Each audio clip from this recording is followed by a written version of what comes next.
So, Habib, this is a topic now that I'm opening up that is very much linked to what we were saying before about education, right?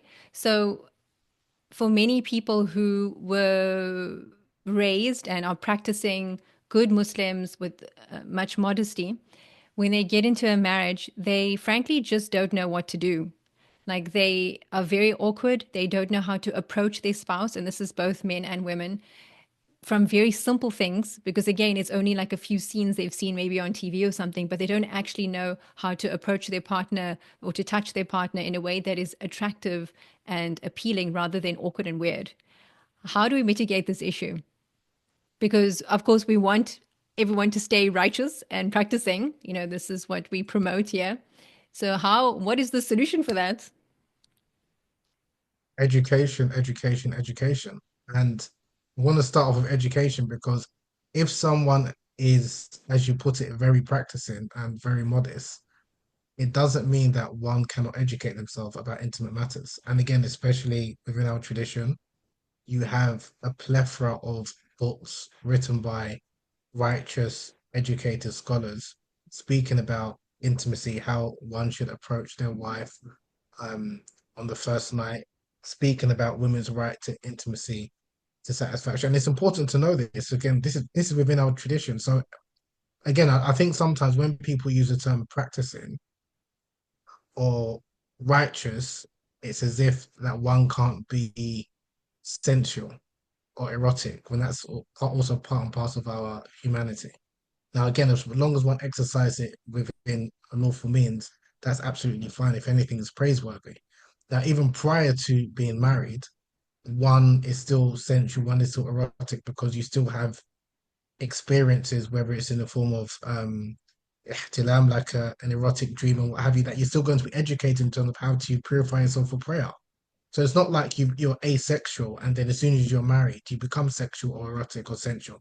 And I think this is also a problem that in many of our communities, many of us are very uncomfortable to have this conversation prior to marriage. So that's why when people get into marriages,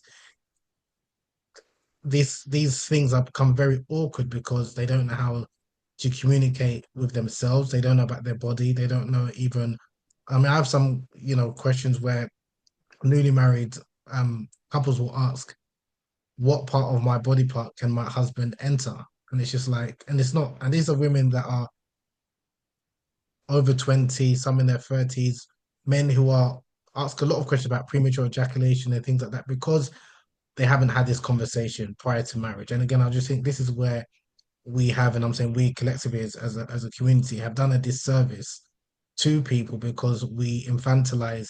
Again, I'm speaking, and as long as someone's over the age of, let me just say 18 for these purposes, then they should be educated on such matters. And women also need to feel and to realize that they're entitled to pleasure. Now, if you're raised in a society where you have been told that intimacy is just purely for the man and you're just supposed to be there just to help him experience pleasure, then I would argue that you've been miseducated. That's not what the religion teaches. That's why I wrote my book, A Taste of Honey, and I'm doing some of the works I'm doing. But I still know that for some Muslims or for a lot of Muslims, there's a big disconnect where if I were to write about, or when I wrote about or speak about intimacy from an Islamic perspective, a lot of Muslim practicing, shall we say, find that very uncomfortable. When I or someone speaks about intimacy from a non-religious perspective, those same Muslims are very comfortable to read it. Hmm. So So they I'm don't they asking don't them, like okay, the word religion next to sexuality, and that needs to they don't change, like religion next right? to sexuality, they don't like intimacy next to Islam, they don't like so then my question is, why have you separated intimacy, sexuality from religion and Islam? Yes. Yeah, Why is I it mean, you I remember if I think back to a friend and she was newly married and she's very religious. And I remember her disclosing that she almost felt uncomfortable, like she had this very austere type of a lifestyle. And now that she's married and she's doing these things, that there was some kind of like a moral dilemma that she was experiencing, the schism, you know? Yeah, so that's why for me I would question, not to say that the person isn't religious, not to say the person isn't sincere, but I would argue that their interpretation of religion or their interpretation of what it means to be righteous, it contradicts what a lot of the early Muslims, their understanding. That's what I would say. So again, I'm not saying the person's not religious. I'm not questioning their faith.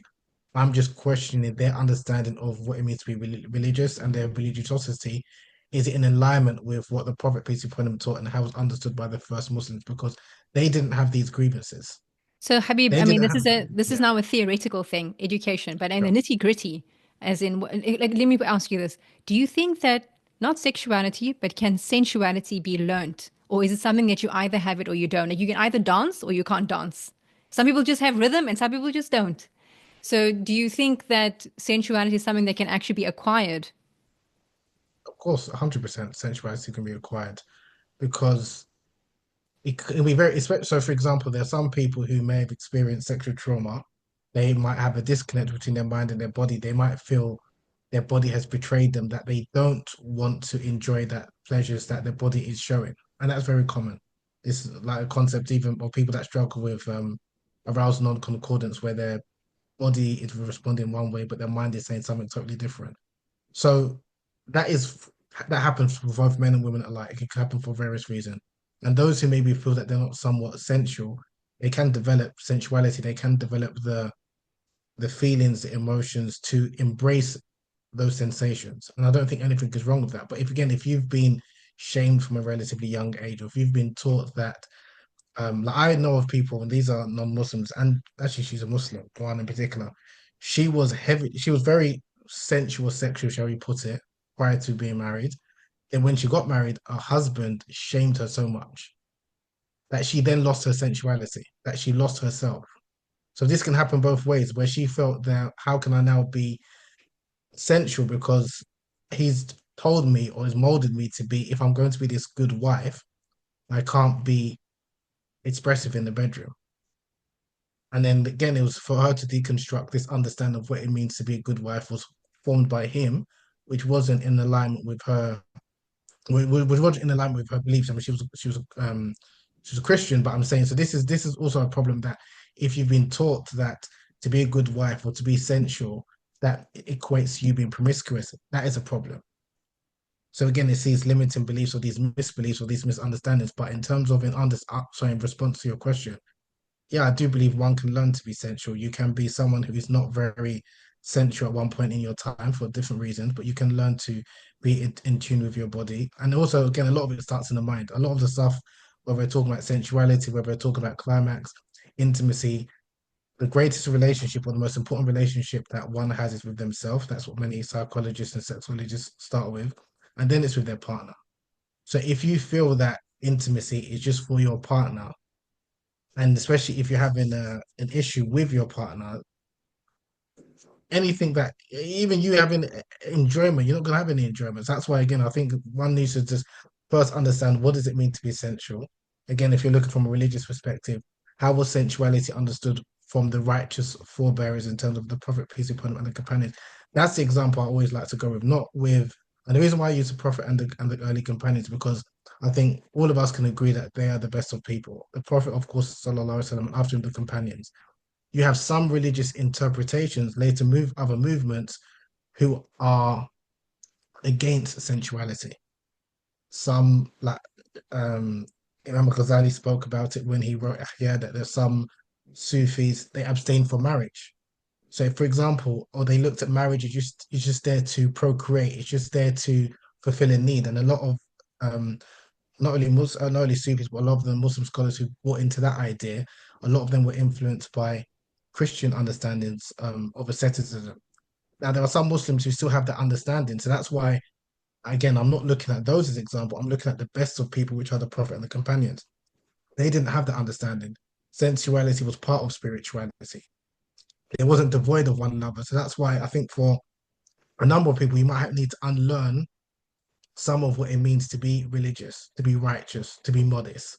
Because some people they believe that because of their modesty, they can't ask any questions because of they're so shy and being shy is a praiseworthy virtue and it's wonderful.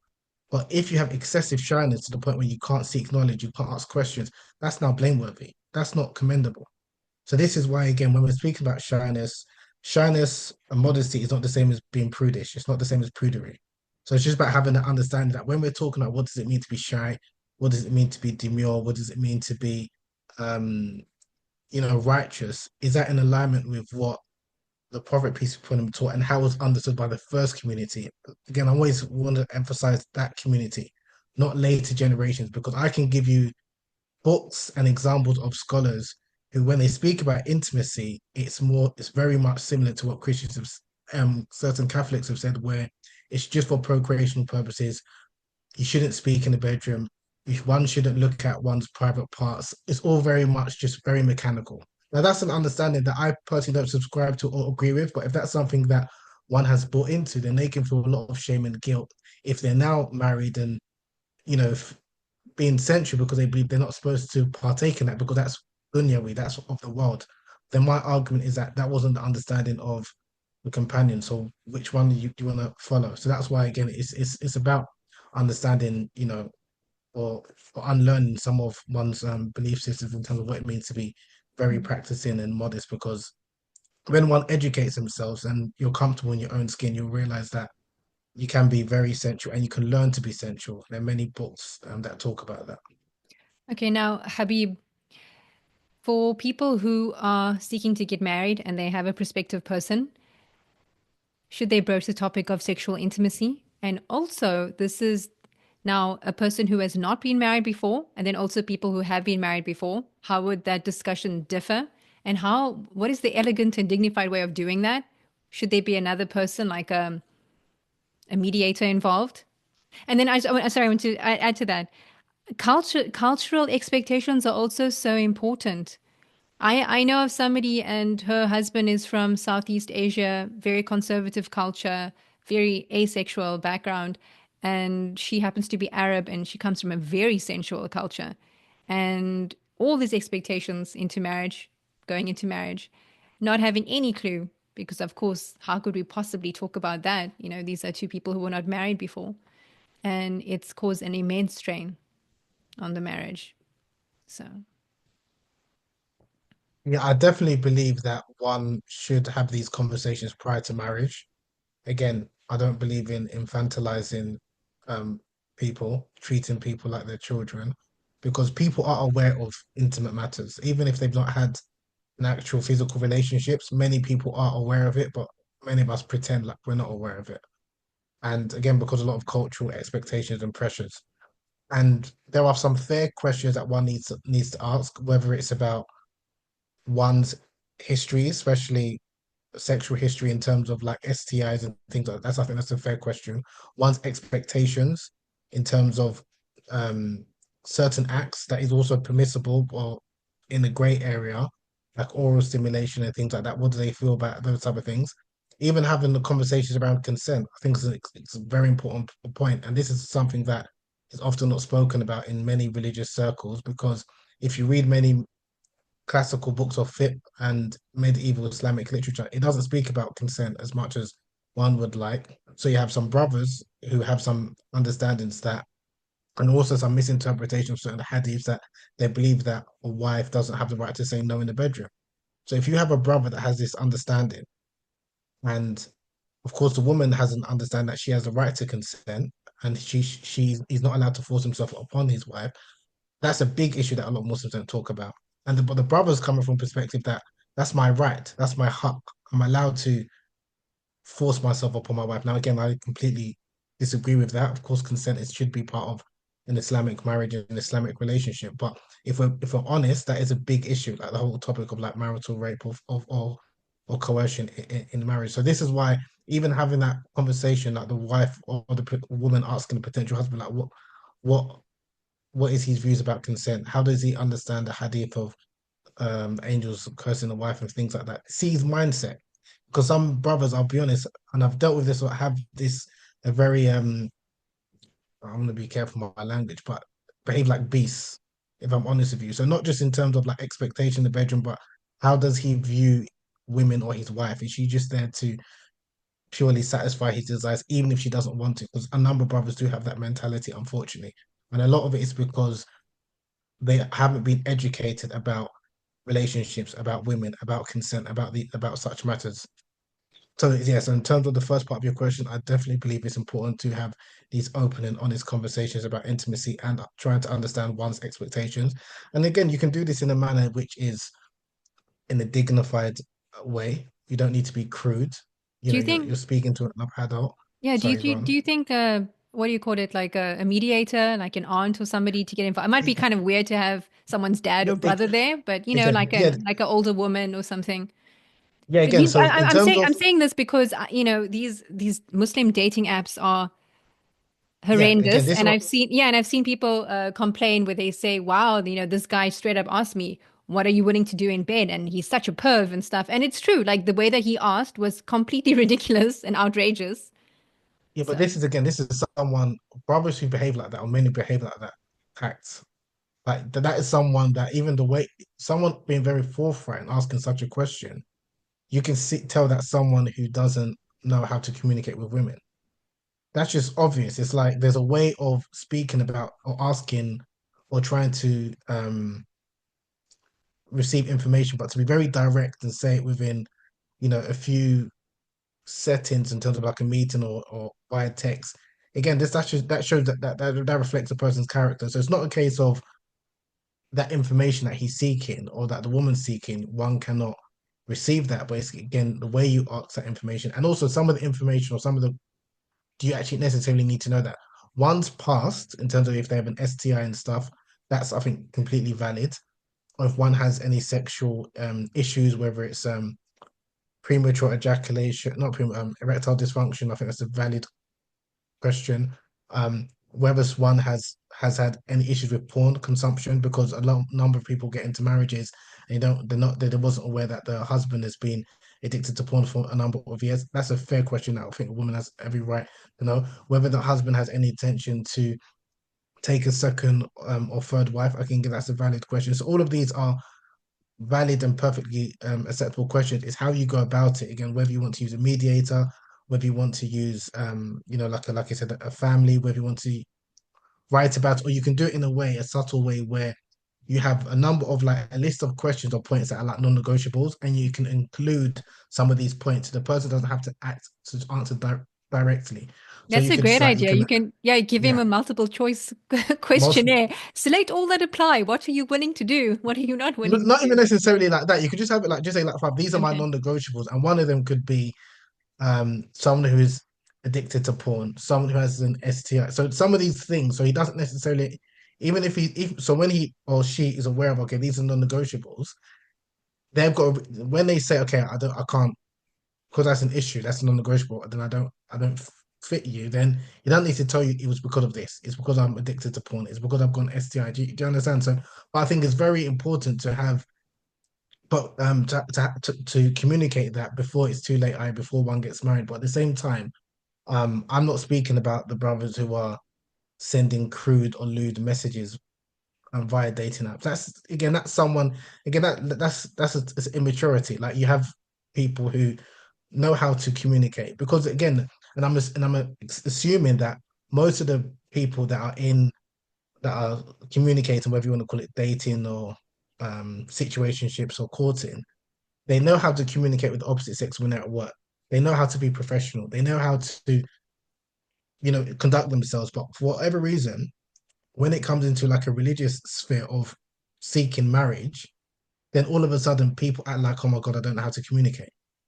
And I'm saying that's a problem.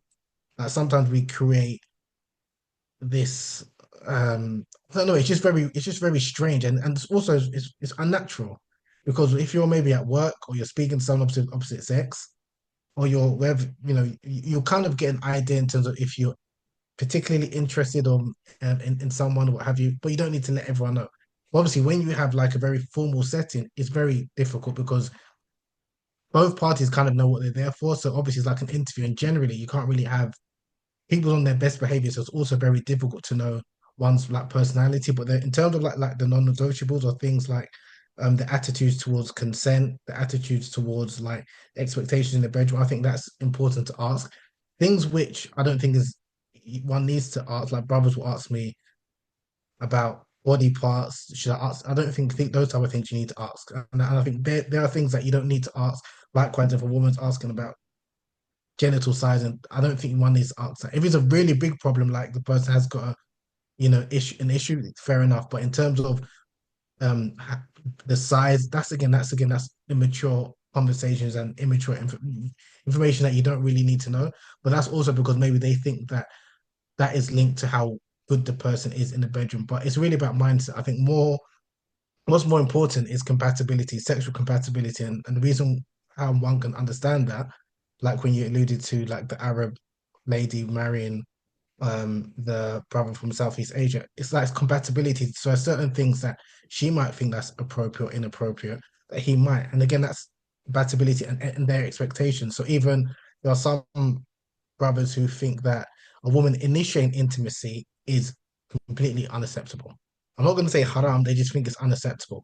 Now, if that's his understanding, that's his expectation, he's well within his right and he doesn't want a wife who would initiate intimacy or even talk about it. Now, if that's the case and that's what his requirement, then the woman knows that if she feels comfortable to initiate intimacy or talk about intimate matters with her husband, but he doesn't want that, then they're not compatible. End of. It's not about changing someone, it's just understanding what are your non-negotiables, what are things that maybe we're compatible on, and what are things that maybe we can work on. This is why it's important that women are aware of who the person they're getting married to, because there are a number of brothers, religious brothers, bearded, praise, all the rest of it, maybe have memorized the Quran, they have these perverse views that women are just there to procreate. Outside of that, in terms of intimacy, romance, love languages, I'm not interested.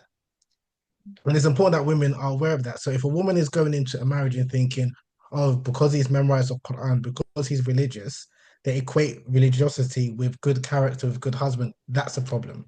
Because even when the Prophet peace be upon him has said that if a man comes to propose to one of like your daughter and he's got good character and religion, then marry him off. The Prophet distinguished religion and good character. They're not the same.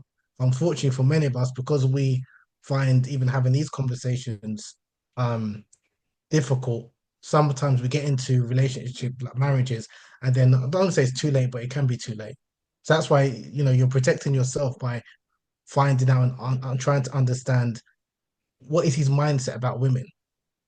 It's very important, like because I could go on, but some of the some um I wish, because I'm always wondering where do they get this from. But again, if you've had a very sheltered life away from women, and again, it doesn't have to be physical relationships where you see women are just pure fitna, I can't interact with them, blah, blah, blah, blah, blah. You can have very warped ideas about women and intimacy.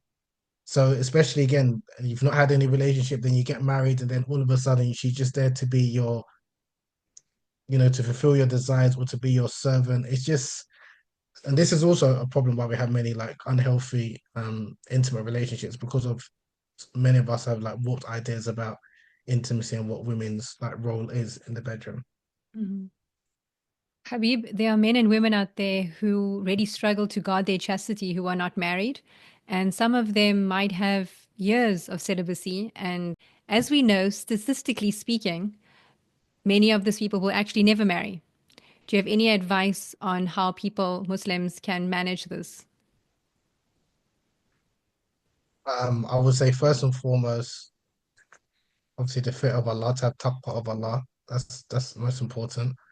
And number two, we often hear that sex is an act of worship in Islam, but also not having sex can also be an act of worship in Islam. And what I mean by that, as in one abstaining can be an act of worship. As in, if one is abstaining from intimate relations because they want to seek the pleasure of Allah, because they want to do things like in the right way until they get married, or if they do get married, then inshallah Allah's rewarded them for that as well. Because we hear the hadiths again or the commentary that sex is an act of worship, but also not engaging like this the story of Prophet Yusuf in the Quran refusing to have intimate relations with a beautiful woman that he was attracted to, but abstaining, seeking the pleasure of Allah, that's an act of worship. That's something that he's going to be rewarded by. Hadith that the Prophet spoke about a man who is attracted or enticed by a woman, a beautiful woman, who wants to commit fornication with him and he refuses out of fear of Allah. That's an act of worship which he's going to be rewarded by. So I just think that again, it's our mindset in terms of how we view intimacy. And again, especially as Muslims, everything we're doing, we're trying to do things for the sake of Allah subhanahu wa ta'ala. So if one is not married and one is obviously trying to refrain from intimacy. I don't like to use the word celibate because there's more Christian connotations, and I like to use like preserving one's chastity or their private parts. That's also an act of, because it's an active act, and inshallah you're going to get rewarded for it. I'm just trying to think that again, and again as Muslims, whichever situation you're in, whether you're in a good situation and you're praising like you're in a blessing and you're praising Allah, you're going to get rewarded for it.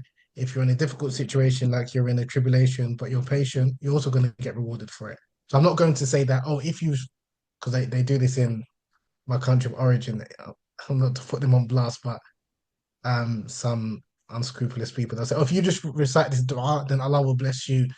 I don't like to give fairy tales and stuff like that. I don't like to say things like that because that's not true. But not to lose hope in love, that inshallah you will find someone. But in the meantime, on your journey, go easy on yourself because I think sometimes, because for many people, I think for women more than men, I often hear women define themselves based on being a mother or being a wife. And I think that's problematic. Whilst, of course, in our tradition, Islam puts a great emphasis on motherhood and being a good wife, that's not what defines you. That's not where your value lies. And I think, again, like I said, because amongst men, when men get together, generally speaking, that's not what we identify. That you don't put that first in terms of what that defines you. But I often hear that more from women. I'm always somewhat wondering like why is it that so much emphasis is placed on being a mother or being a wife? Because if you have someone in that circle who's not a wife or is not a mother, they might feel like they can't contribute or they're less valued. And I just think that's also problematic when we push that so much in our religious circles. Because there are many examples, and I like to use example in from the Quran and I actually got a lot of flack when I posted this, and I don't know why. Um in Surah Al-Tahrim, the 66th chapter of the Quran, where I'm just paraphrasing what Allah mentioned two women as examples for believers, not just for women, but for men and women. One of the person or one of the women he used as an example was a single mother who wasn't married, and the other was a childless woman who was in an abusive relationship. Obviously, the first example is Maryam, the mother of Jesus, the daughter of Imran. And obviously, the second lady is Asiya, the wife of Fir'aun. Now, when you reflect on that chapter of the Quran, that surah, when you reflect on the last three verses, when Allah speaks about Maryam and Asiya, Allah doesn't praise them for being a mother, for being a wife. It's because of their iman. It's because of their chastity. It's because Maryam was safeguarding her chastity. So, and again, it's not to knock motherhood or being a wife. I'm not saying that, but I'm saying that you should learn from that is the most important thing is your faith, and everyone's going to be put in a trial or a test, and what Allah says is how you react to that. Now, for some people, motherhood is a blessing. For other people, being a wife is a blessing. For other people, being single is a blessing. But I think to put all of the emphasis on your value as a Muslim woman, as a righteous woman, is being a wife or a mother, I think that's problematic. Because that's not from our tradition. Because if you read the Quran, it's very clear. So I just think that for those who are again who are single, whilst again, yes, if you want to, if that's what you're seeking, you should try and obviously find partner, inshallah, Allah will provide. But in the meantime, that shouldn't consume you. And I think you should have to maybe look at the way you view what it means to be a woman or righteous person. It's not just to be a mother, or it's not just to Right. be But you focusing um on identity, the yeah, conception, the perception. I'm talking about like the physical struggle that people go through. the physical struggle. Yes. Okay, so this might be controversial, but there's some scholars who did have no issue with women self-pleasuring. And I know some people might be horrified by that, but this is within our tradition. There are many scholars like Ibn Aqil, who was a scholar from the 11th or 12th century Hanbali scholar. He said that there were a number of women who were unmarried and they had no issue with women relieving themselves to relieve sexual urges. Likewise, there was many scholars of the past, like Mujahid, who said, or Al Hassan al Basri said something similar. The scholar from the Salaf, from the first three generations. So again, I know for this is a topic, and again, some people will find this completely inappropriate and they'll be completely offended by this. But this is within our tradition. So I don't know why some people are offended by something that's within our tradition, and it's something that has helped some people. If it's something that one is not comfortable with, by all means, you don't have to do it. And I'm not saying that this is something that one has to do. And some people find it completely helpful and beneficial. So that's also a way of helping someone from committing fornication or adultery, and even to get to know themselves. So again, I don't have no issue with that. But I know some people, again, especially in some cultures, it's more they have more of an issue with it more than others. But that's a practical way. And again, when I've mentioned this or I talk about this, oftentimes people will say, "Oh, you're speaking about you're encouraging pornography," and I said, "Where did I say pornography?" Because I know in many cases, especially with men, self-pleasure is linked to pornography, but I'm not speaking about pornography. I'm just talking about, as you was alluding to, you're asking someone who is struggling with their desires in a physical way, what can they do? That's one option. I'm not going to say, "I'll have a secret boyfriend" or "go and get a secret lover." I'm not. That's not permissible means. But self-pleasure, according to some scholars, that's a permissible means. And obviously, then obviously one could also say fasting as well. But I'm sure many people have exhausted that, and that's not the only way out, so to speak. So that's just two. Obviously, that fasting, self pleasure, obviously making constant dua and stuff like that. But and also distracting yourself, and also I think one and to realize that even if one slips, shall we say, or falls or gets himself into a situationship, um, to know that there's still hope. You can turn back to Allah Subhanahu wa Taala, because and we do not have this obsession that, okay, because one might have indulged or what have you, it doesn't mean that you can't turn back to Allah Subhanahu wa Taala, because we're human beings and Allah knows us more than we know ourselves. We are going to make mistakes. And I find that sometimes when people talk about or to people who are single, because they're speaking from a place of privilege, because maybe, like they're married, they don't know the realities that people are going through. So it's very easy to say, just pray and Allah, if you've been like married for like 15, 20 years, and you've been married since you was like, I don't know, 20 years old, and now you're like your 40s, you don't know what people are going through, especially if someone's been divorced for like a number of years. So just having that level of empathy, and realizing that sometimes you don't have the answers, or there's no solution, so to speak, but to have a level of empathy and realize that, okay, whatever you're going through, do not lose hope in Allah Subhanahu wa Taala, and go easy on yourself and take it day by day. Because again, I don't like to give quick fixes or say, if you do this, then this is going to solve your problems, and then you won't have any of these cravings and stuff, such and such. Because I think that would just be completely disingenuous, and Allah knows best. Thank I'm you. sorry if I'm going to get heat for that, but I just think that I needed to say that, because sometimes people like to tiptoe Well, around, I mean, like, several people being asked me to ask you that question. So, really, yeah. Again, because because the struggle is real.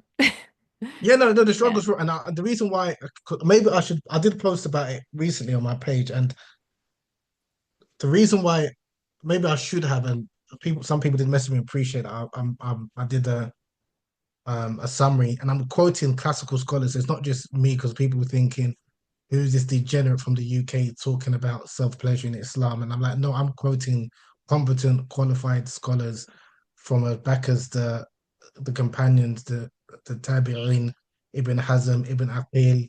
There's many scholars, Ash-Shawkani, who wrote a book on the permissibility of masturbation. Both men and women are like, this is not a new phenomenon. Like, this is something that we have to be honest with ourselves. The reality is that there are a lot of people that's going to get married, and there are a lot of people that are not going to get married, and there are a lot of people that, and again, especially if you're speaking to people who have been married and now they're no longer married, to act like as if they don't know what intimacy and pleasure tastes like, you're just lying to yourself. And this is something that many of the scholars, they addressed and they spoke about, that people had these concerns, both men and women alike. So again, for me personally, it's not a taboo topic, but I know for a number of Muslims it's a very taboo topic. But the whole idea of me, with some of the work that I'm doing, is trying to show that we have precedent in our tradition. Because maybe one scholar or some scholars find this very uncomfortable to talk about, many of the scholars of the past, spoke about this at great length. The disadvantage for many Muslims in the world nowadays is because they don't have access to these books in Arabic. That's why they're unaware of it. And many of the Islamic preachers, teachers, imams, they know of this, but they're just not telling people this. So they'll kind of like again infantilize women or make. And I believe you. I mean, the honest truth is, but when they're talking to the brothers, they're telling brothers that this isn't an option.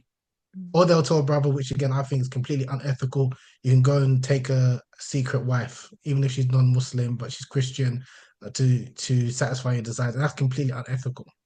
So that's something that unfortunately, but in terms of what is a practical, legitimate, according to many scholars, outlet, in terms of like self-pleasure, they find that, oh, we can't talk about that, even though many of the scholars of the past, great scholars, if they spoke about this and this has happened hundreds of years ago and they didn't have much of an issue with it, why do we have so much issue with it? And again, I would argue it's because many of us have become quite puritanical when speaking about intimacy, especially when it pertains to women, because I'm telling you, when it pertains to men, many of those same, religious figures have no issue kind of giving the advice to the men to tell the brothers, okay, this is fine for you to do.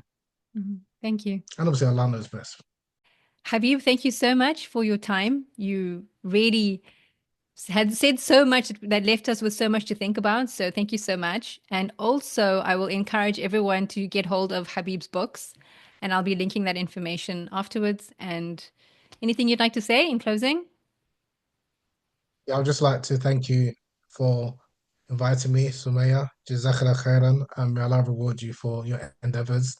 And just to encourage people to learn, to not be afraid to empower yourself with knowledge, to educate yourself, to read books, and to develop some critical thinking skills.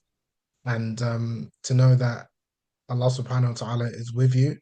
And again, just to realize that our tradition is vast. So I just think that it's important that one doesn't lose hope in Allah subhanahu wa ta'ala and not to lose hope in love, inshallah. Thank you so much. Wishing you all the best. Assalamu alaikum. Wa alaikum salam.